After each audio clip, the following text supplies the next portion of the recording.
Hi, audience. Thank you for returning again. I have been preoccupied with trying to finish up Tales of Suburbia.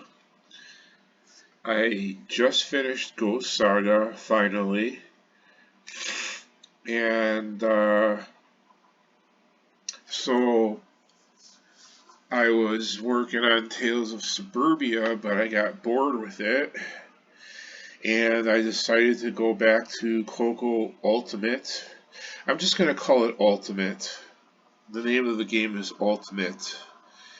And so, what's going to happen, if you remember my last video of the uh, the map screen, if you want to call it that.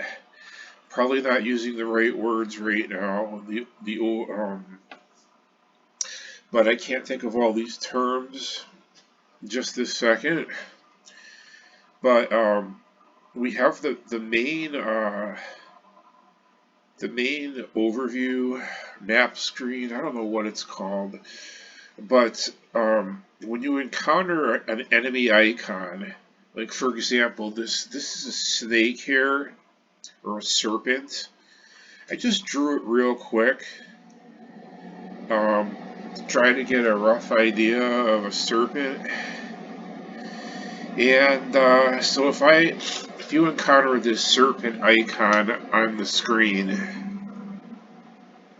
and you would have to touch it, and then it would begin an encounter. So when you begin an encounter, you go into this fight box, and now we're in a very small area compared to the rest of the screen, and there will be a number of these enemies, um, which will, if you touch the snake icon, you'll go into this fight box, and there'll be one or more snakes on the screen, depending on how many are generated. Right now, I just have one. I just sat down and did this in about a half an hour or 45 minutes because I need to get these ideas out. So what happens is you can move left and right, but you can't move up or down. Not right now, anyway. I was thinking about not moving the guy at all, and the enemy not moving at all either. I can't figure out exactly how to do this yet, but right now I can move forward and back.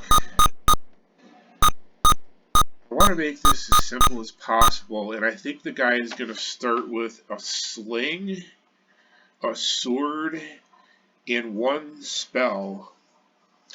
And you're going to have a meter down here, which has your life bar, your spell power, and that's it. The sling, you know, that's a tough one. I might or might not leave that out because the problem with the sling is if I put a sling, you can just use the sling. It'll be very weak. It won't do any more than 1 point of damage, but it's tough. If I just have a sword, I would have to approach to this point and use the sword. The sword doesn't have a range. Casting a spell has an infinite range, but it may or may not take effect, and the sling may or may not hit it. There's a lot going on here, so excuse me, I have a little bit of seasonal allergies just started, around here in where I am in Connecticut, and the weather's just been crazy. This week it was freezing cold, not freezing cold, but it was chilly and windy and rainy. And last week it was 90 degrees for 3 days in a row. So go figure. Now it's just bipolar. I don't know where you guys are actually located, um, what area of the country, but the weather here is just unpredictable. Okay, so let's see. That's all I have right now, and I'm gonna start working on the actual. Um, we have an encounter now, so it's a confrontation. They have to duel. Only one's gonna win. Have to figure out how to make that work. And then once you kill the enemy, or you get killed, the game's over. Kill the enemy, you get out of the fight box, and you go back to the main screen. I can't think of what it's called right now. Maybe you guys could help me here. Um, I forgot what the heck it's called, the map screen. There's a name for it. The overview, that's not the right word either. I don't know. Yeah, it's been a while. But you'll go back to the main screen and you'll be able to move around the landscape, and you can choose to encounter. I mean, these enemies, they'll be moving around, but they're not going to chase you around. You have to encounter them. I mean, you're going to have to fight these guys if you want to increase your your um, your level. And there's going to be. I think I'm gonna just want to do this as simple as possible. Um, you want to get your experience points up so you can get more power in a full bar, and for harder enemies that have more power. So that's the main reason. But there's going to be hidden hidden power ups. So say if I fight this guy and I lose half my power, there has to be a hidden power up somewhere to get that back to a full bar. And my spell power goes down when I cast spells. The same thing. I'm gonna have to find potions and life bars, things like that. So this is all I have. I'm gonna escape out of this and list the program.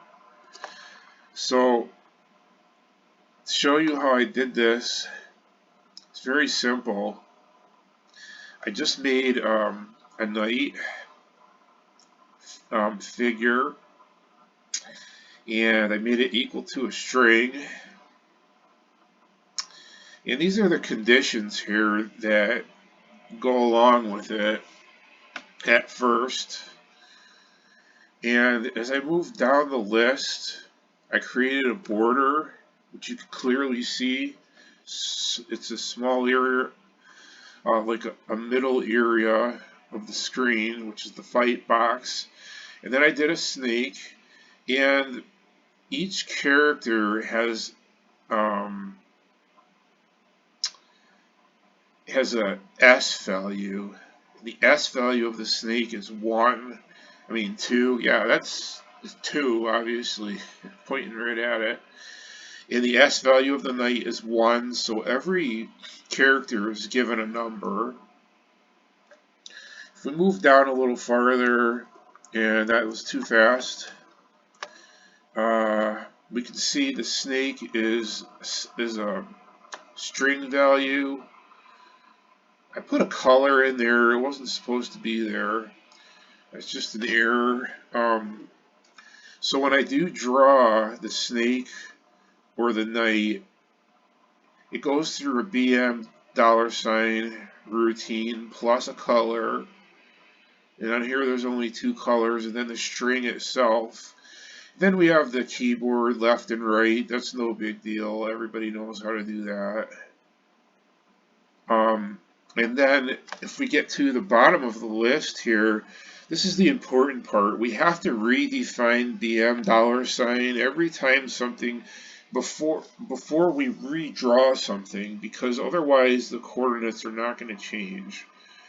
So what happens here is I have $$ subscripted, that's what the S stands for, and the character fills in the subscription, okay, as I said before. And then we have just this here where we get our coordinates, and the X and the Y coordinates are also subscripted to the same S, so we have different X and Y coordinates for each character.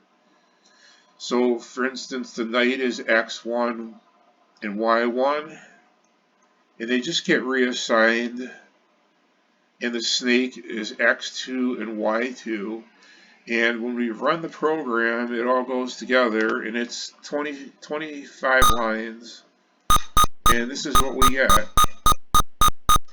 Well, this is all I have right now. I just did this about 45 minutes. Now I'm making this video, and I needed something to do for an hour, and so now I have this. And as soon as I start getting this put together where they're actually fighting each other, I'll update on that.